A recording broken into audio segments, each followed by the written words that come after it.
En México, como en España, la comida es patrimonio mundial. Hoy podemos gozar de la tradicional cocina mexicana gracias a La Costeña, presente en nuestro país. La Costeña, por sabor.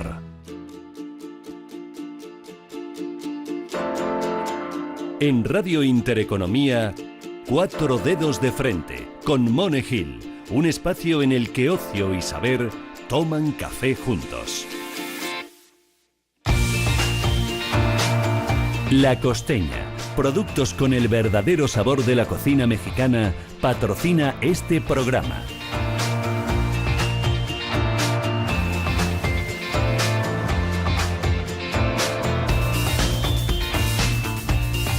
Qué linda música, gracias Candy. Muy buenas tardes a todos, queridos oyentes.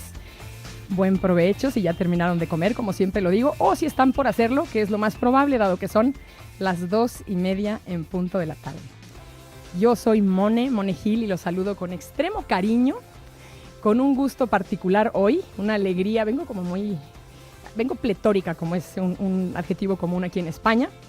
Y bueno, pues como ustedes saben, esto es Cuatro Dedos de Frente.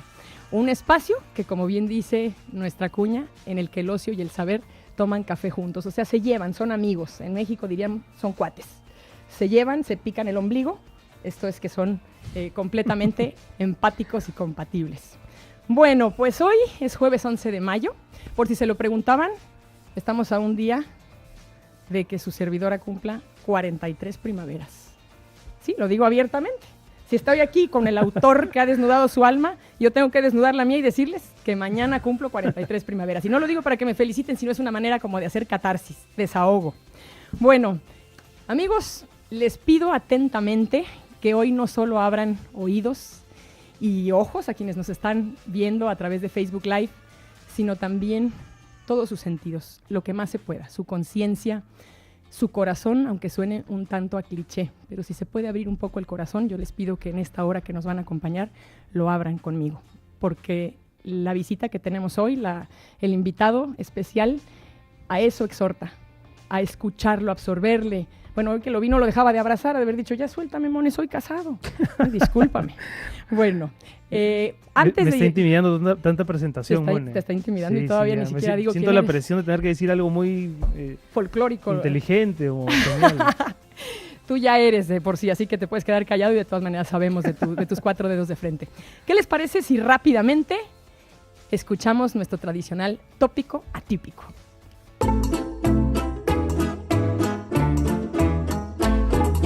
Tópico atípico. Datos curiosos, siempre diferentes.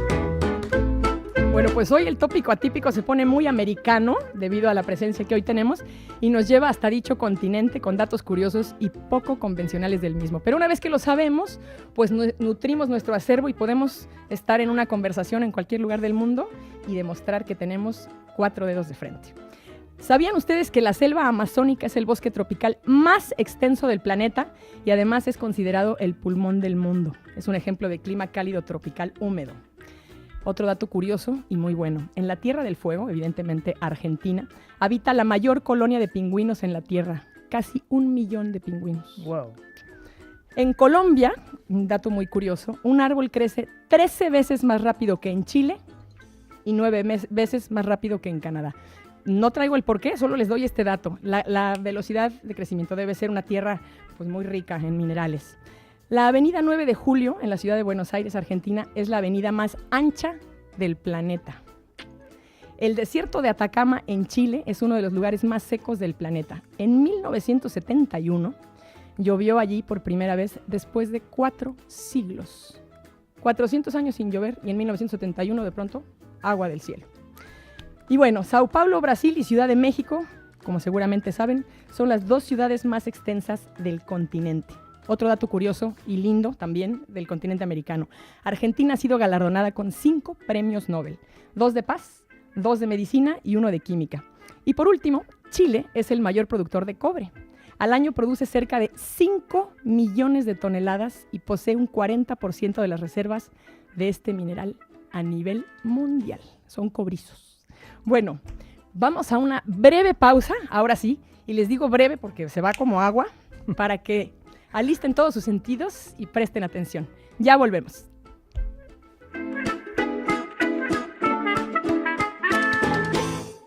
La comida mexicana es una de las más exquisitas del mundo y hoy, gracias a La Costeña, podemos gozar de sus sabores con una gran variedad de productos. De México para el mundo, La Costeña, por sabor. Mucho gusto. Conozcamos a alguien verdaderamente interesante. Es una novela de autoficción. Es la historia del gaucho Cisneros Vizquerra, que es un militar peruano que fue general de división y ministro del Interior y de Guerra en unos años muy críticos de la historia reciente del Perú, cuando aparece la subversión y el gobierno de entonces empieza a diseñar mecanismos para combatir el terrorismo. ¿Cómo qué año era? Eso es finales de los 70s, inicios de los 80s, ¿no? Y todos los 80s hasta después de los 90s. Y es la historia de este hombre que es contada por su hijo, por mí. Entonces, en el fondo es la historia del personaje y la historia de la investigación del hijo, ¿no? Bueno, nada más era como para una deleitada, como para que se vaya preparando la gente, así como un coche que calienta motores, y entonces ya empezamos a calentar motores al escuchar este dulce tono de voz, porque lo tienes, de una persona... Sí. Ni siquiera he tenido tiempo de agradecerte la invitación, Mone, muchas gracias. No, gracias a ti, es que te quiero presentar con bombo y platillo. Dale. Con bombo y platillo. Hazte cargo de todo lo exagerado que vayas a decir. El único problema que tengo es que después de presentarlo le voy a tener que hablar de usted. Hoy todavía puedo decir, ahorita te puedo decir tú, ahora. Pero favor. Después ya no, la cosa nunca, se pondrá muy nunca. solemne. Porque hoy está con nosotros, a quien ya considero un amigo, y después de acabar su libro, así como un súper amigo, Renato Cisneros, un joven de apenas 41 años, después de que delaté mi edad, es un chamaco al lado mío. Somos de la misma generación, Eso, así que... sin duda. Escritor, poeta, presentador de televisión, locutor de radio, o sea que está en su hábitat, y un gran blogger peruano. Su blog Busco Novia llegó a ser quizá el más leído en el país. En su momento tuvo muchos comentarios y muchos lectores, pero sí, hace 10 años que lo cerré, pero sí fue una etapa muy simpática. Nadie lo Fue muy olvida. simpática. Sí. Déjame presumirte un poco más. Dale. Renato estudió Ciencias de la Comunicación en la Universidad de Lima y realizó una maestría en Periodismo Escrito en la Universidad de Miami, en los Estados Unidos. Bueno, comenzó como poeta publicando 3 libros de poemas. Digo, por si hay dudas, todos los ramos que abarcas. El primero se llama Ritual de los Prójimos en el 99, con el que gana un primer lugar en los Juegos Florales de 1998 en la Universidad de Lima. ¿Sí? Así es, sí. Además ha publicado un libro de relatos que se llama Busco Novia, precisamente a efecto de todo lo que me imagino, compilaste a través del blog Busco Novia. Y la Antiagenda en 2010. Bueno, entre el 99 y el 2010, en esos 11 años, escribió crónicas y columnas en El Comercio. Después escribió una columna semanal durante el año 2011 en Diario 16. Posteriormente, laboró en el diario La República con la columna titulada ¿Qué sabe nadie? Desde mediados de 2008 empezó a trabajar con el grupo RPP. Primero condujo un programa nocturno en Radio Capital y luego el matutino en Radio Oxígeno. Por las noches, también en RPP Televisión, en la edición Noche. También condujo la rotativa del aire por 2 años en radioprogramas. Bueno, me podría estar aquí los mismos 41 años que tienes dando tu currículum, pero yo quiero hablar un poco de tus novelas, de tu poesía. Quiero nada más que sepan, tiene de poesía Ritual de los Prójimos, Máquina Fantasma, Nuevos Poemas Italianos, El Laberinto de las Espadas, que lo publicaste en una revista. Después de relatos, Busco Novia, a efecto del blog, y Agenda, la Antiagenda 2010. Novelas, Nunca confíes en mí, ya le eché un ojo, ya la bajé, Raro, y por último, que hay que ponerse de pie con porque lo traigo a flor de piel, la maravillosa obra La distancia que nos separa, de Editorial Planeta. Así fue como te conocí, Renato, yendo a Casa América a la presentación del libro. Sí, en enero de este año. Enero de este año. A unos 10 metros de ti y hoy te tengo a 1, o sea que te tengo que aprovechar. Conversemos, yo feliz de estar aquí, Mone. Muchas gracias por la presentación, espero que estar a la altura de las expectativas que has generado contando todo lo que has contado. Te aseguro que me quedé corta, Renato. Yo voy a hacer algo inusual, voy a cortar el orden en el que venía pensando hablar contigo y sacarte todo este jugo, porque voy a decirte la verdad, fui una especie como de, voy a usar un anglicismo, stalker, y estuve viendo todo lo que había en internet y vi todas las entrevistas y escuchaba lo que había en YouTube y todo lo que la gente te pregunta y que quiere saber de ti a efecto de la novela, que es realmente la que te da, digamos, este lanzamiento con mayor fama a nivel internacional, que te hace oficialmente un escritor, que lo eras, pero esto te da un título como más encumbrado, vamos a decirlo así. Y entonces encuentro que todas las preguntas giran alrededor de tu padre, lo tengo que decir, ¿no? El general Cisneros. Así es. El gaucho Cisneros.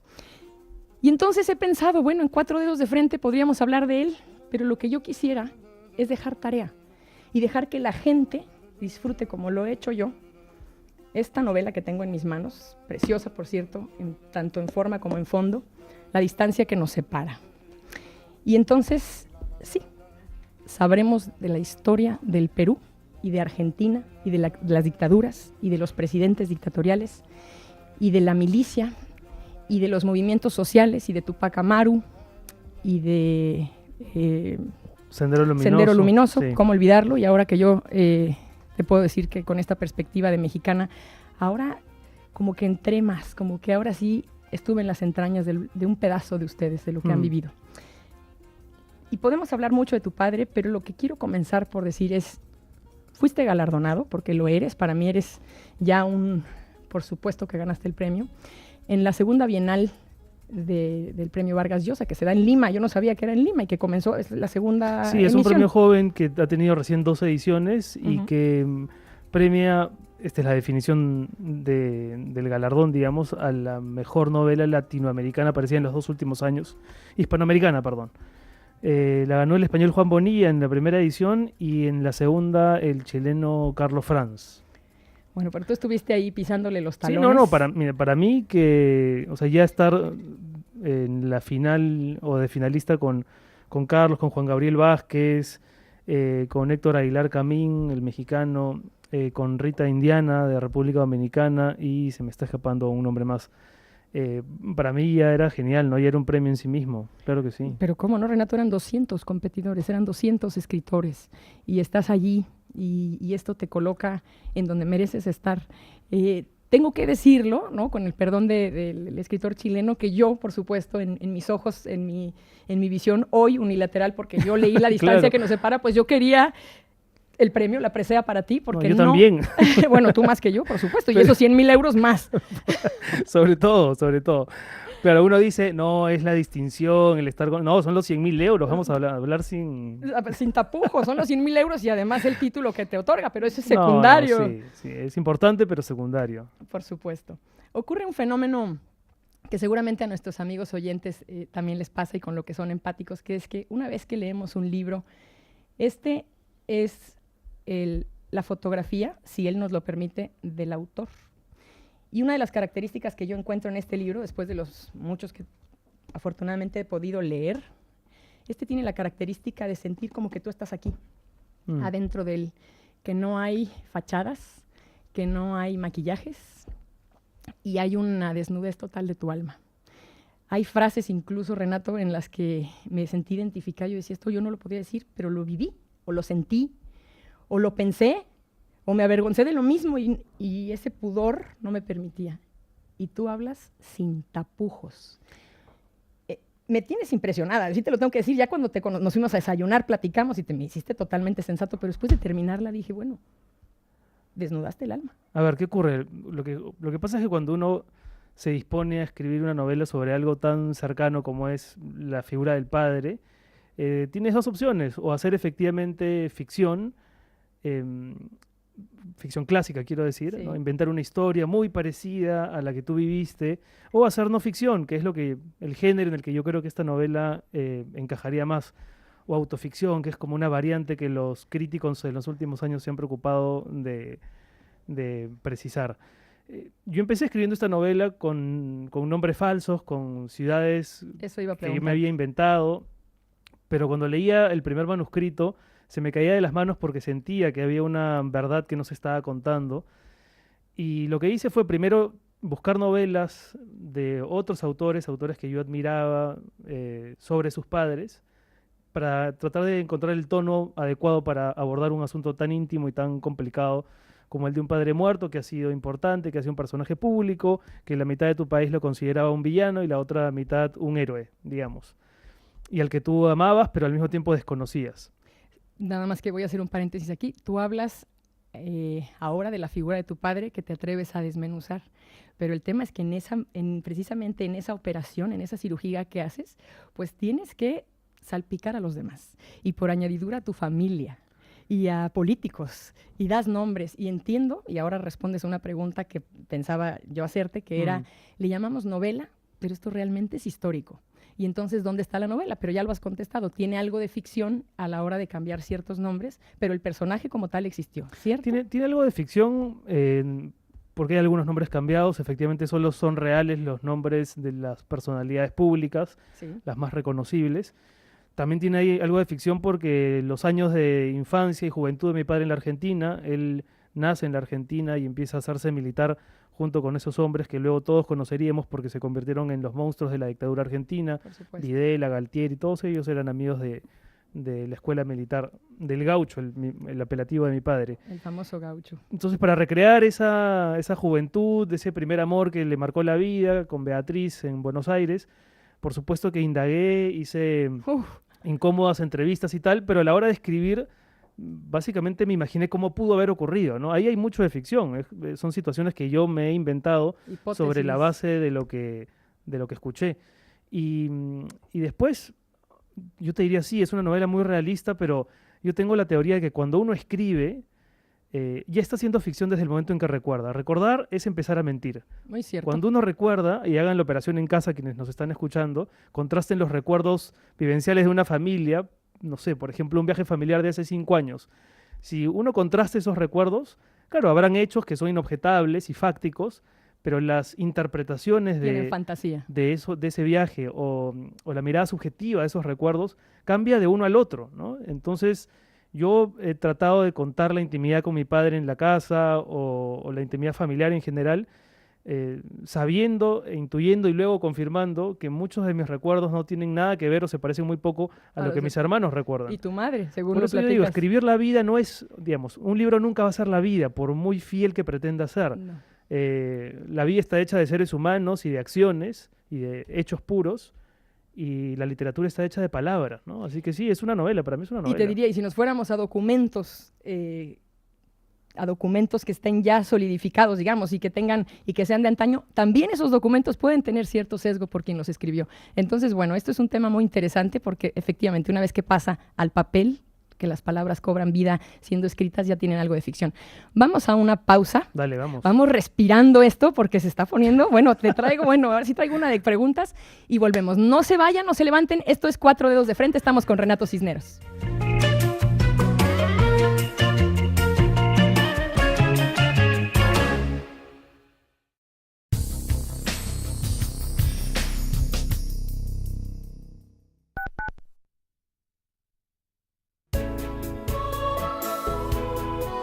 Pontareas, la mejor solución a sus cenas y reuniones de empresa. Restaurante Pontareas le ofrece la mejor comida gallega tradicional. Visítenos en Claudio Cuello 96 o haga su reserva en el 91 307 0173. Reservas en el teléfono 91 307 0173.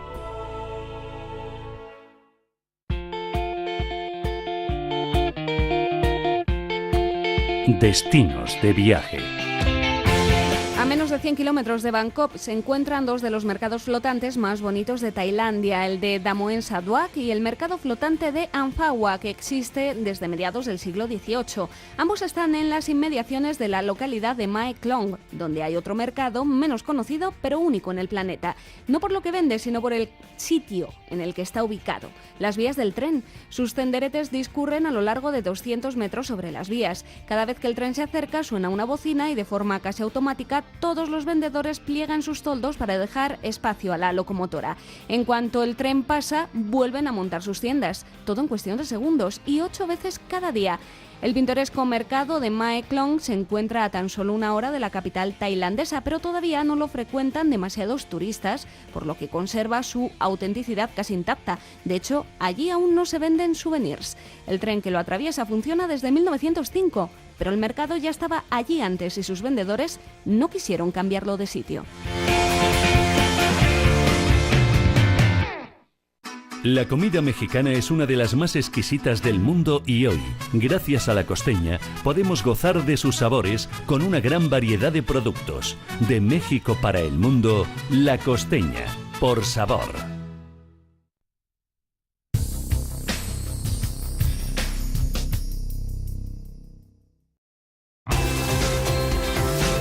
Cuatro dedos de frente, con Mone Gil. Bueno, pues ya estamos de regreso. Siempre se me hacen largas las pausas cuando es tan amena la charla y la presencia de quien tengo el gusto de tener aquí. Bueno, a través de esta novela, Renato, revelas amoríos, amantes de tu padre, matrimonios ficticios, familia bisexual, abortos. Yo lo voy a decir nada más así en conceptos aislados, sin entrar en materia de la historia. La pregunta que te quiero hacer es a ti, Renato, no al hijo del general, es a Renato Cisneros. A efecto de este libro, quiero que te acuerdes de ti, que no debe ser difícil, cuando empezaste a escribirlo y cuando lo terminas y lo publicas.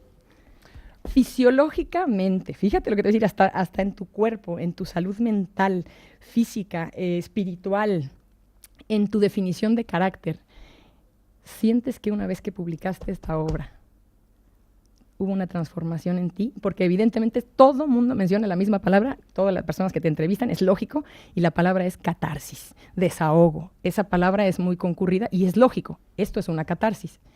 Y toda catarsis trae una salida de toxinas del cuerpo. ¿Tú sientes que eres un Renato nuevo a partir de la distancia que nos separa? A ver, hay dos respuestas a esa pregunta. Por un lado, tengo que decir que para mí este libro fue, creo que todo libro, la escritura de cualquier novela representa siempre una pugna interna, ¿no? Es el autor tratando de luchar contra algo, contra su memoria, contra el pasado, contra la historia, contra algún tipo de oficialidad, contra uno mismo, contra el lenguaje, etc. Para mí este libro fue la pugna entre el hijo y el escritor, ¿no? El hijo que no quería indagar necesariamente en el pasado de su padre, y el escritor que por supuesto que quería ir más allá incluso de los límites permitidos correctamente. Porque claro, habían cosas que a mí como hijo me parecían y me siguen pareciendo inadmisibles de la vida de mi padre. Pero como escritor me parecía que ahí estaba concentrado el drama narrativo que yo quería que el libro tuviese. Entonces sí, fue una pugna en la que a veces... una pugna muy reñida, en la que creo que al final se impuso el escritor, porque si no, no hubiese publicado el libro, ¿no? Me queda clarísimo, mucha valentía. Pero por otra parte, yo no siento que la literatura sea realmente una catarsis o un exorcismo, ¿no? Es esta frase que es de Vargas Llosa, con quien suelo coincidir en muchas cosas, sobre todo de manera literaria, no tanto política, pero él hablaba de los demonios que uno exorciza mientras escribe. Yo no sé si uno los termina de exorcizar, pero sí creo que uno aprende a nombrarlos, ¿no? Uno aprende a ponerles nombre a esos demonios. Uno empieza a saber, gracias a la operación del lenguaje, cómo se llama o se llamaba eso que tanto te molestaba. O sea, el lenguaje, a mí me parece que lo genial del lenguaje es que nombra la oscuridad. Aquello que no sabíamos que nos afectaba, ahora tiene un nombre, ¿no? Y en medida que tiene un nombre, uno puede ejercer un cierto control o poder más sobre eso. Pero uno, claro, se cura heridas mientras escribe, pero también se abren otras, ¿no?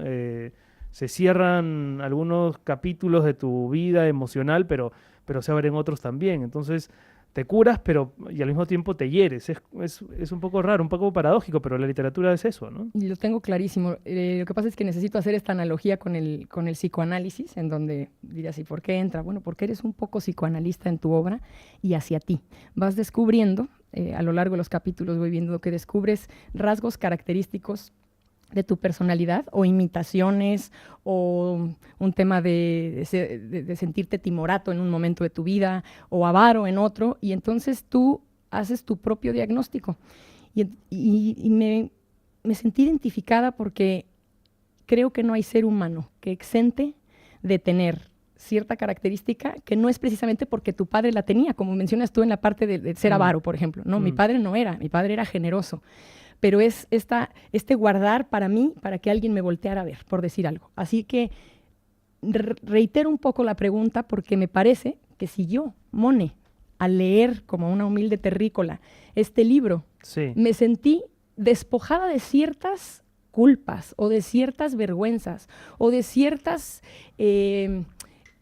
pudores. Bueno, es que la maravilla de la literatura es que cuando uno lee un libro, ¿no? Y a mí me pasa como lector sobre todo, que leo novelas donde me siento representado, o sea, me siento menos tonto o menos solo en el mundo porque hay alguien que piensa como yo o que vivió algo que yo creía que era una experiencia muy privativa, que solo me había ocurrido a mí. Eso. Y la literatura precisamente permite que la experiencia humana sea un hecho más común, ¿no? Yo sabía que mi familia se iba a afectar, o una parte de mi familia, pero a mí me interesaba dialogar con otro tipo de lector, ¿no? Con un lector que no me conociera, que no supiera de pronto nada del contexto del Perú.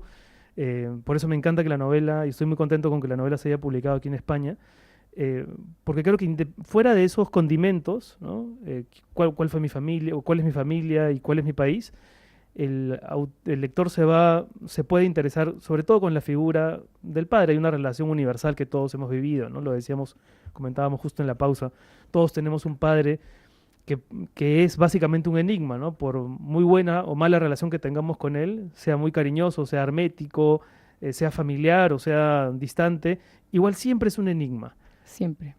Siempre, tradicionalmente en Hispanoamérica, el padre por su rol proveedor es el agente que sale de la casa y se va a un trabajo, nunca sabemos muy bien cuál es.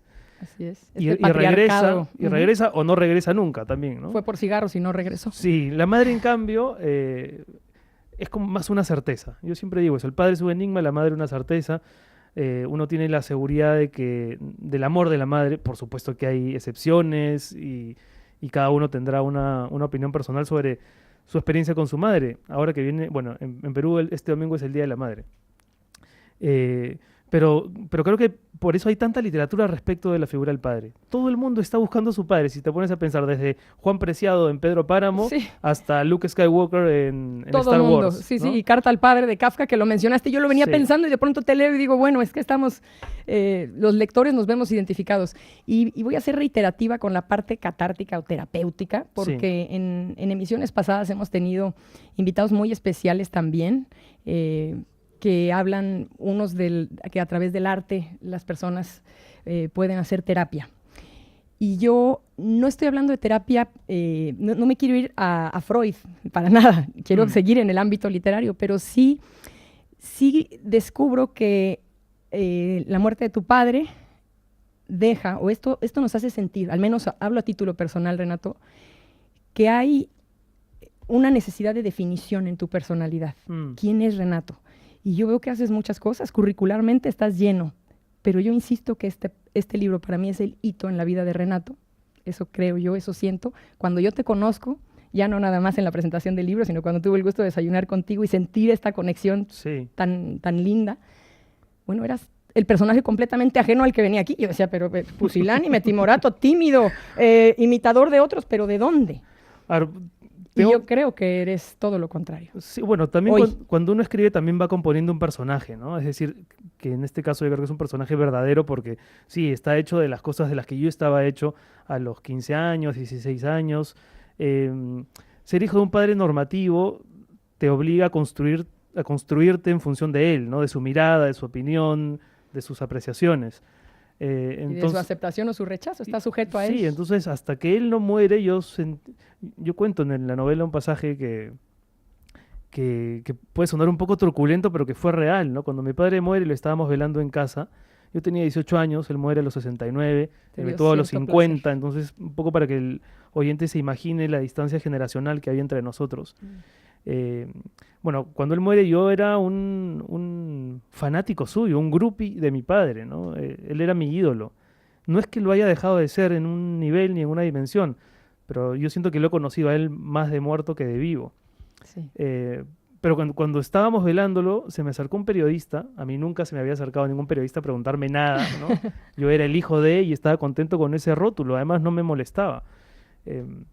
Se me acercó a preguntarme datos muy obvios sobre dónde y cuándo iba a ser el entierro, ¿no? Entonces yo le di los datos y al día siguiente, el día del entierro, yo reviso el periódico y había un párrafo donde decía... el quinto de sus hijos, Renato Cisneros, nos dijo que el entierro iba a ser en el cementerio Jardines de la Paz a tal hora, etc. Y el solo hecho de ver mi nombre en, digamos, como Sí, en un sí. medio, ¿no? Sí, protagónico, Era como la confirmación de mi existencia en el mundo. no el hijo de. Ya no el hijo, ¿no? Sino como que tenía un nombre. Y para mí eso me envenenó un poco. Creo que ahí empezó a estimularse en mí el germen de la escritura. Ya había escrito antes, pero algo se inoculó en ese momento. Bueno, hasta la autoestima. Porque, claro, yo lo que pensaba era, este hombre ha tenido que morirse para que yo exista en el mundo, ¿no? Fue un poco la reflexión que yo trataba de hacer luego, muchos años después, cuando escribí ese pasaje. Sí, y lo entiendo así y he de hacerte una pregunta en virtud de que seguramente muchísimos amigos y familiares tuyos hoy nos están viendo a través de Facebook, no lo dudo porque tienes muchísimos seguidores y todos los comentarios, o en su mayoría que circulan alrededor tuyo, son positivos. Y con toda razón, porque conocerte es un placer, pero a través de tu obra, quien no tiene el gusto de conocerlo físicamente, podrá darse cuenta a través de su obra, de sus blogs, estoy segura, de tu presencia en radio, de tu voz, que eres agradable, que eres una persona afable y amable. Amable viene de amar, de una persona que quieres inmediatamente. Y la pregunta al calce de esto, ya me estoy extendiendo, es, tú reivindicas a tu padre, pero también siento, y por favor corrígeme si me equivoco, que reivindicas al pueblo peruano, porque tú expones abiertamente en qué ámbito se movía tu padre, hablas crudamente en una sola página, y no la voy a olvidar, de las torturas de estos dictadores argentinos terribles, de a quién solapó tu padre en tu casa, a quién escondió, y entonces hablas crudamente de ello y después dices, yo como hijo de militar, y de qué militar además, estamos hablando de uno que fue casi presidente, es la verdad, porque a lo mejor sí tenía intenciones, no lo sé, ya me lo dirás tú, de dar un golpe de Estado, pero honestamente eres como, voy a decir algo muy extraño, Robin Hoodesco ante los limeños y ante los peruanos en general, porque les haces ver yo estaba en casa, no viví hambre, no viví restricciones, no tenía que ir a formarme en una bodega, en un almacén para poder recibir alimentos, y no entendía lo que pasaba. Y entonces esto hace, fíjate, para mí, y yo creo que para muchos lectores, que crees una empatía y un cierto vínculo en el que tu padre deja de ser tan villano a través de ti. ¿Tú lo sientes así? A ver, o sea, las razones por las que yo amo a mi padre o al recuerdo de mi padre no tienen nada que ver con su ideología, ¿no? Quizás sí admiro hasta hoy el pundonor con que él defendía sus ideas, pero son ideas con las que yo no tengo absolutamente nada que ver. Yo me he formado como ciudadano, como periodista, como persona en la orilla contraria. Él, como buen militar, era un hombre muy dado a una rectitud muy facha, ¿no? Y la idea de los derechos humanos no era una idea que él precisamente esgrimiera, yo sí. Pero fuera de eso, porque además la novela, yo no quería que la novela sea el terreno donde nuestras ideologías se contrastasen, ¿no? Yo trato de ser neutral y de contar las cosas que ocurrieron tal como yo las recordaba, con todas las deformaciones y tergiversaciones que la memoria siempre trae consigo. Por supuesto.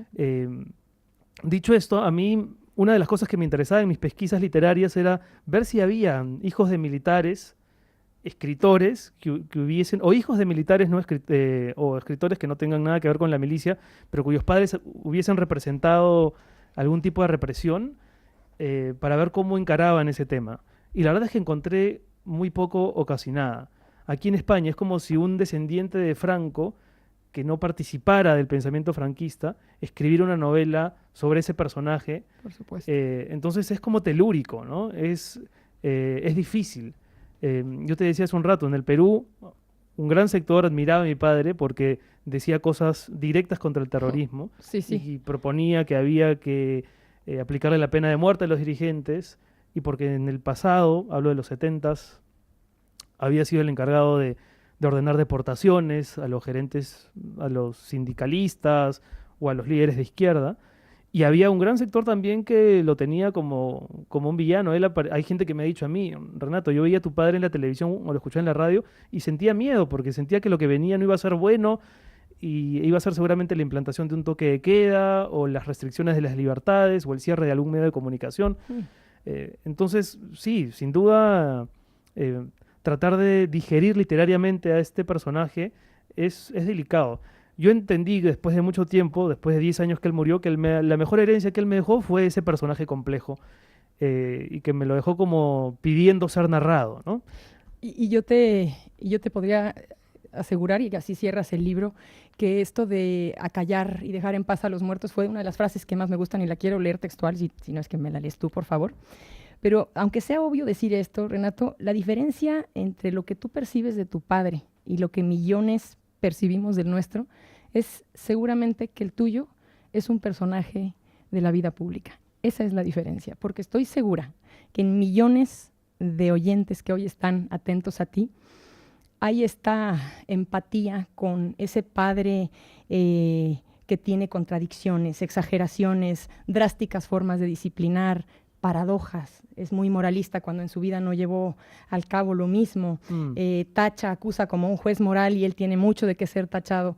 Pero no es tu padre, es un universo de padres. Y entonces la pregunta que yo te quiero hacer es, cuando te leemos, más allá, fíjate, y no es quitarle y restarle el rango que tenía tu padre, pero más allá de ser el gaucho o el general, yo hablo ahora del padre de Renato, que es el padre de muchos, no por el rango, sino por estas contradicciones. Y nosotros, de pequeños, esta sed, estas ganas de que nos volteen a ver, yo de verdad te quería llenar de achuchones al niño Renato que estaba en el libro, pero seguramente porque a mí misma, porque yo tenía recuerdos de ver el ventilador y de quererte rebanar un dedo para ver qué dice tu padre. Y entonces, o que recibiste una bofetada que no esperabas y no entendías por qué. Y esto lo voy platicando así en pequeñas dosis para que no se pierdan la obra. Lo voy a decir, no me pagas por ello, pero yo lo tengo que decir. Es una... claramente no, claramente no, pero me refiero que quede claro que no es un comercial, hay que leerla. Ahora, y la pregunta, perdóname, pero quiero saber esto. Hay personas que se han acercado a ti, o a través de emails, o a través del blog, o a través de lo que sea, y que te han dicho, gracias por lo que escribiste, porque yo estaba avergonzado de las historias de mi casa, porque pensaba que era el único o la única, porque pensé que mi padre era el más injusto y que era un dictador, entiéndase dictador paternal, no dictador militar, y yo no sabía cómo decir esto, o yo también viví esta parte de la secrecía o del recato de hablar de sexualidad con mi padre, y no sabía que había muchos en el mundo como yo, al tener a un Renato Cisneros que me escribe esto. Hay personas que se han acercado a decirte gracias. Muchísimas más de las que yo me hubiese imaginado, que podían sentir algún tipo de complicidad con la novela. Entiendo el comentario, es decir, claro, un padre que al mismo tiempo es una especie de celebridad política, tiene una envergadura, por lo menos literaria, que quizás no tendrían otras figuras. Claro, se enfatiza. Sí, pero hay un punto en el que todos los padres son iguales y su influencia en los hijos es determinante para cómo ese hijo mira el mundo, ¿no? Todo padre, sea militar, sea fontanero, sea arquitecto, sea lo que sea, es nuestra primera imagen del poder, ¿no? O sea, uno crece en una casa, ya la familia por sí sola es una instancia un poco autoritaria. Uno llega y ahí no decide nada, tienes que aclimatarte a sus creencias, sus normas, sus roles, a tu lugar en la mesa, a tu nombre, etcétera. Ojo, estoy diciendo que este es un rasgo de la familia, no estoy diciendo que eso esté bien o mal. No. Puedes llevarte muy bien con tu familia. No tiene juicio de valor. Y adorarlos y quererlos para toda la vida, pero es así, uno llega y se aclimata. Por supuesto. Y el padre, tradicionalmente al menos, ¿no? para muchas generaciones, es la primera representación del poder, es el que define tus límites. Y uno cuando se hace adulto y trata de diseñar el mundo para sí mismo o para sus hijos en el caso de tenerlos, un poco que reacciona a ese modelo o lo sigue, ¿no? Hay como dos opciones siempre. Así es. Entonces creo que el padre, fuera de su ámbito público o no, es por supuesto una influencia que determina nuestra mirada del mundo para siempre. Completamente. Entonces sí, cuando la gente se me acerca y me comenta cosas, lo que me interesa es cómo la novela opera en ellos, porque los hace, por un lado, dudar de los relatos familiares, cosa que me encanta, ¿no? Yo digo, si hay un lector ideal para este libro, es uno que esté leyendo y que mientras esté leyendo empiece a sospechar si ese hombre que está caminando de la sala al comedor y de ahí al cuarto y luego a la terraza, si es en verdad quien dice ser, ¿no? Así es. Y por otro lado, me emociona cuando los lectores me comentan que a raíz del libro piensan un poco en la comunicación con sus hijos o en la comunicación con sus padres.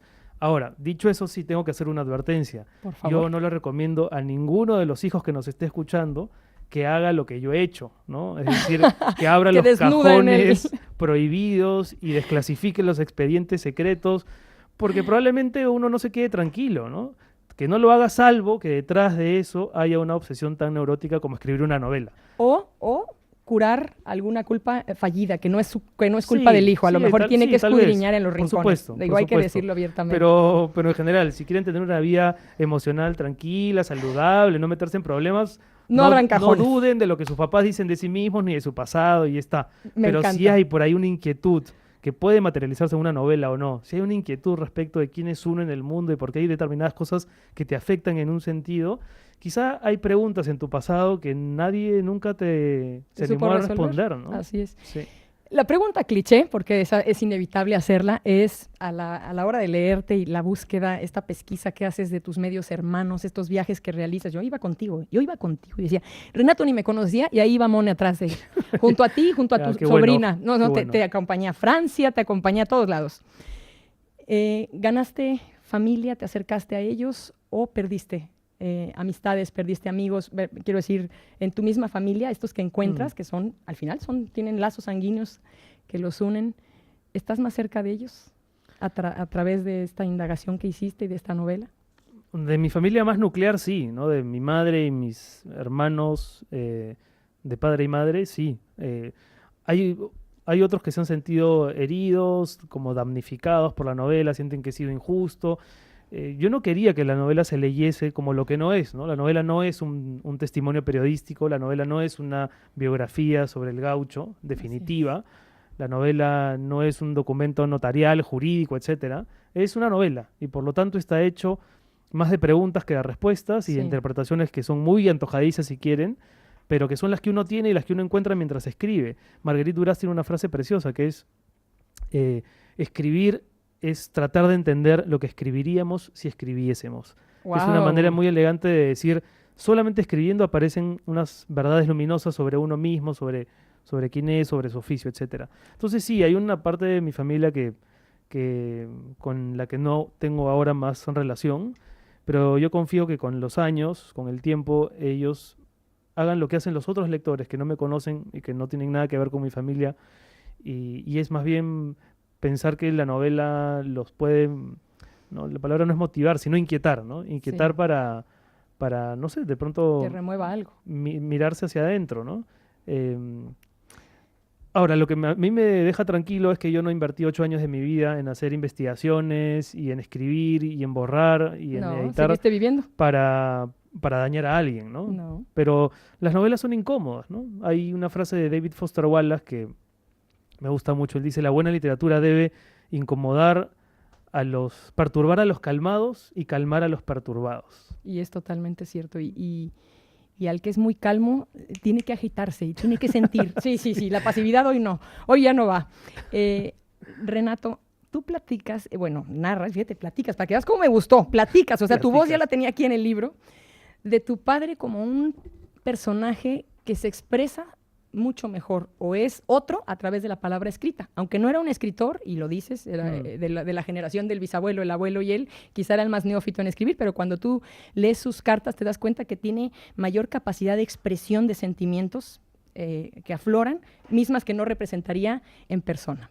Y la pregunta que yo te haría es, si tu padre hoy estuviera vivo, ¿crees tú que podrías expresarte verbalmente con él, o que lo has hecho mejor, al igual que él lo hizo, y que lo hizo tu abuelo, y que lo hizo tu bisabuelo a través de la palabra escrita? ¿Crees que podrías verdaderamente verbalizar con él todo esto? A ver, yo creo que a mi padre le pasaba lo que a muchos padres de una determinada generación, ¿no?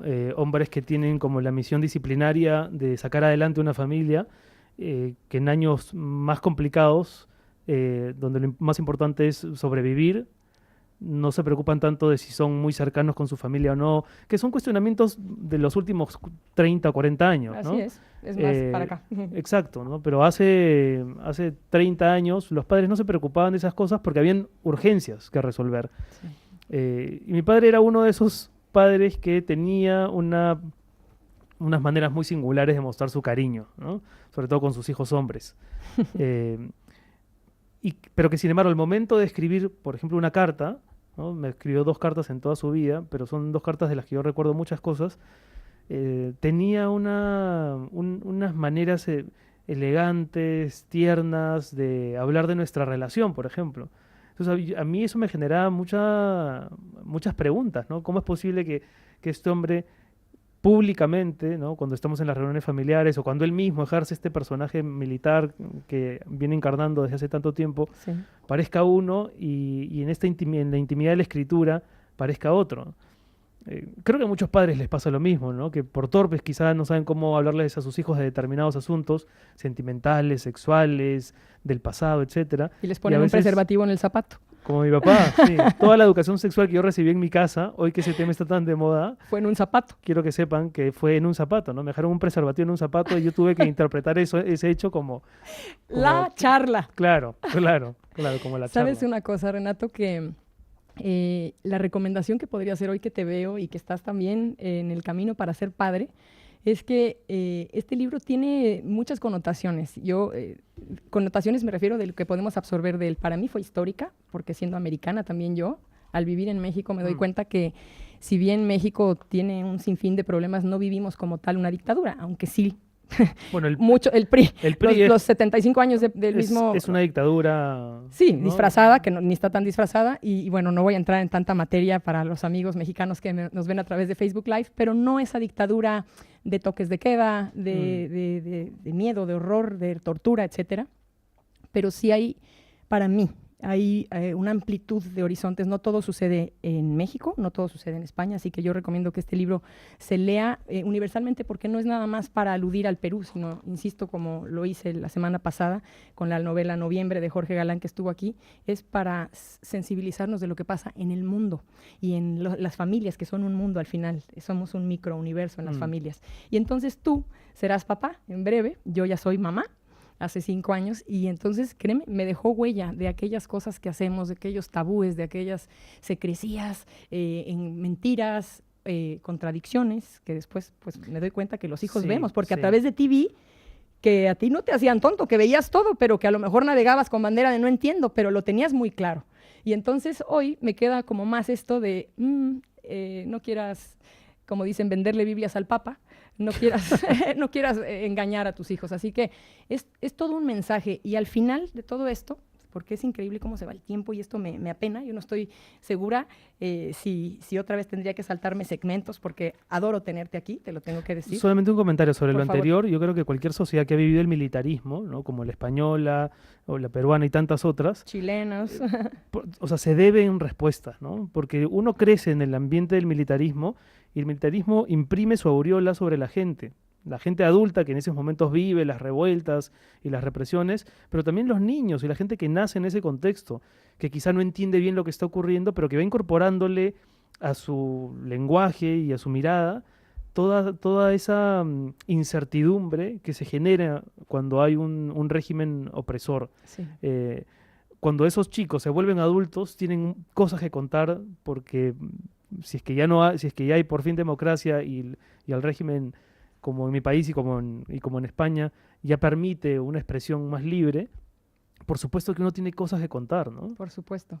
Sí. Y esas cosas que contar, en algunas personas como tú, un virtuoso de la literatura, hay que decirlo, como son las cosas. Tienes un uso de recursos estilísticos increíble, porque no nada más tengo muchas cosas que contar, sí, pero si no tienes este bagaje literario, esta manera de escribir y de expresar que no es peruana, que hablas a nivel universal, y de verdad te lo digo, usas muchas analogías, usas metáforas, utilizas muchos recursos envidiables. Hay que dejar en claro que no somos parientes, Mónica, por favor, tú di al aire que no eres mi prima. Bueno, lo estoy admirando mucho, ¿verdad? Sí, es que saben que al rato me deposita una comisión en euros No, es la verdad. No, habíamos quedado en pesos mexicanos, claramente. Ya no, claramente. entonces ya quedó mal porque como estamos ahí con el peso mexicano no me convino. Bueno, una comida. No, Pero déjame decirte sí, nada sí, más sí. esto. Tienes esta virtud de ser completamente, es integral la novela, porque la haces rica, enriquecedora No, para te el lo agradezco alma, mucho. en forma y en fondo. Hay Te que lo decir agradezco las mucho. cosas como son.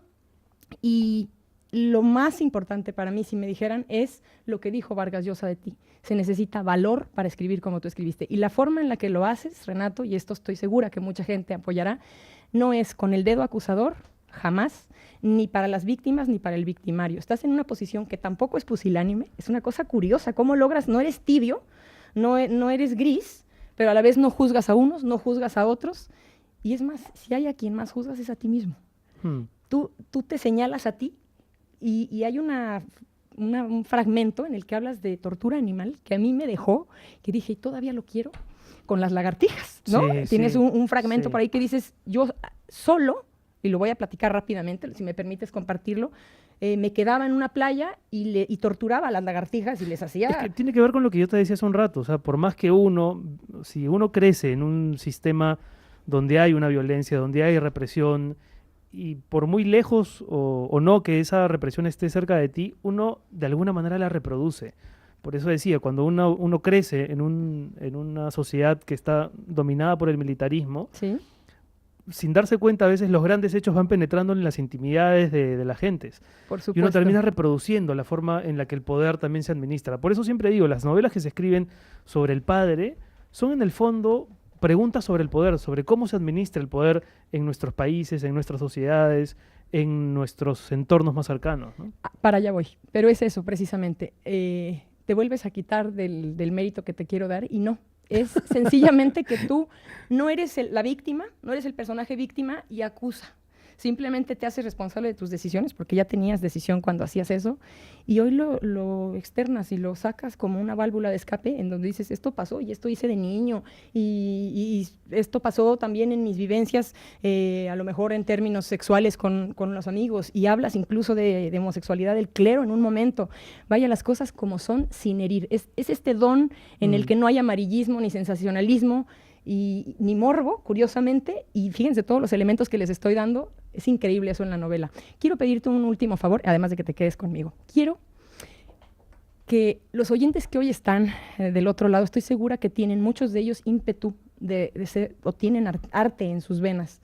Muchos tendrán necesidad de hacer novelas, otros tendrán necesidad de hacer música, otros ballet, lo que sea. Tú comenzaste, en algún momento fuiste neófito en materia de literatura, no naciste así. Mozart era niño prodigio, pero nosotros tenemos No, yo claramente no soy ningún prodigio y las cosas me van a costar siempre, ¿no? O sea, escribir para mí es sumamente trabajoso.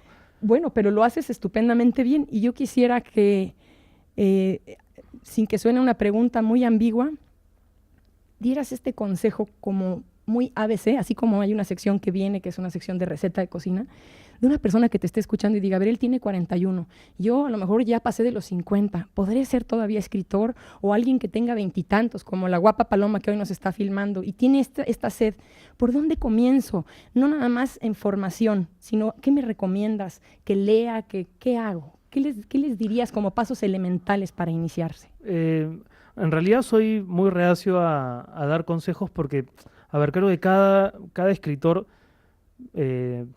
tiene como que sus propios consejos. Ningún libro se parece a otro porque detrás hay un autor que encontró su propio método, ¿no? Así es. Entonces, lo único que podría decirles es que, o sea, la literatura no es un hobby y no debería ser nunca un pasatiempo. La buena literatura, esa que nos remece, que nos hace preguntarnos quiénes somos, que cuestiona la sociedad, es una que nace de verdaderas vocaciones. Y uno sabe cuándo está oyendo a su vocación o cuándo la está postergando en nombre de el provecho económico o el divertimento, etcétera. Entonces la gente que nos escucha y que escribe sabe en el fondo si están hechos para eso o no, ¿no? Es verdad, tú sabes. Sí, llega un momento... Si cantas bien o no.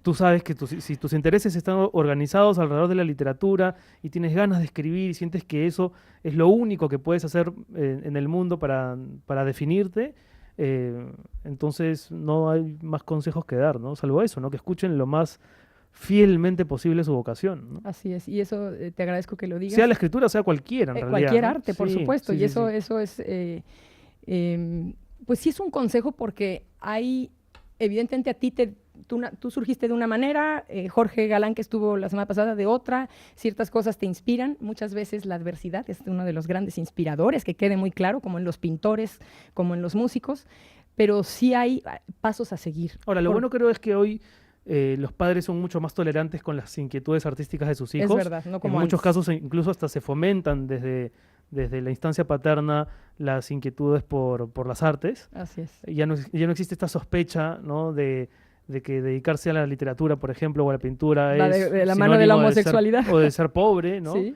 Un gay pobre, imagínate.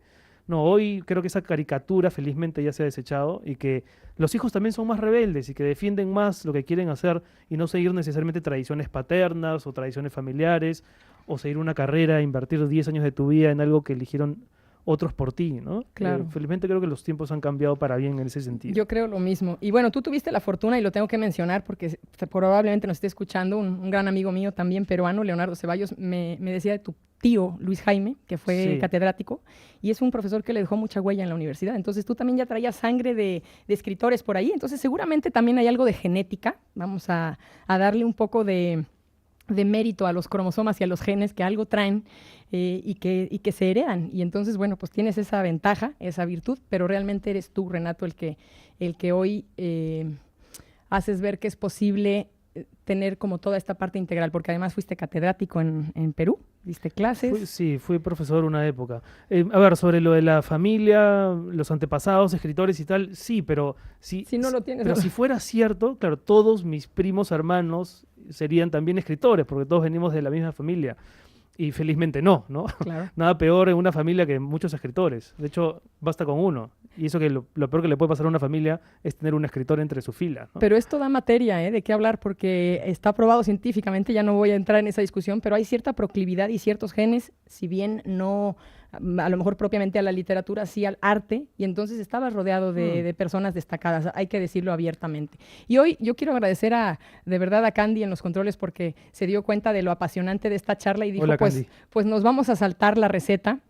Lo quiero decir al aire, normalmente tengo un segmento. ¿Qué receta? A mí me interesaba ese segmento. Bueno, como tú no quisiste dar receta a los escritores noveles, pues yo dije, tampoco voy a... Yo soy un seguidor del segmento de la receta en 4 dedos. Yo solamente escucho los jueves 4 dedos de frente por la receta. Ay, qué lindo, muchas gracias, yo también te quiero mucho. No, mentira. No, les quiero decir nada más que hicimos otra excepción la semana pasada también, pero es que amerita la presencia de la verdad de Renato aquí. Y quiero que sepan que la receta, para que sepan que la voy a publicar en Facebook, es de una persona que me hizo favor de escribir una receta tailandesa, que es la famosa Tom Kha Gai. Van a decir, ¿qué es eso? ¿Cómo que famosa? Sí, es esta famosa sopa que tiene leche de coco. Así que bueno, ya se las tendré que dar en Facebook Live. Nos tenemos que retirar. No hubo erudito Cultibañez porque anda gripado, anda con un poco de mocos, voy a decirlo así. Renato, te aprecio muchísimo. Si me permites decirlo, te quiero, te admiro. Me encanta lo que has hecho y lo que vas a seguir haciendo, porque sé que vamos a saber mucho de ti. Te agradezco mucho, gracias. Moni, de verdad, la invitación y la conversación. No, muchas gracias a ti. Gracias, Paloma. Gracias, Candy. Esto fue 4 Dedos de Frente. Nos escuchamos el próximo jueves. Gracias. La Costeña, productos con el verdadero sabor de la cocina mexicana, ha patrocinado este programa.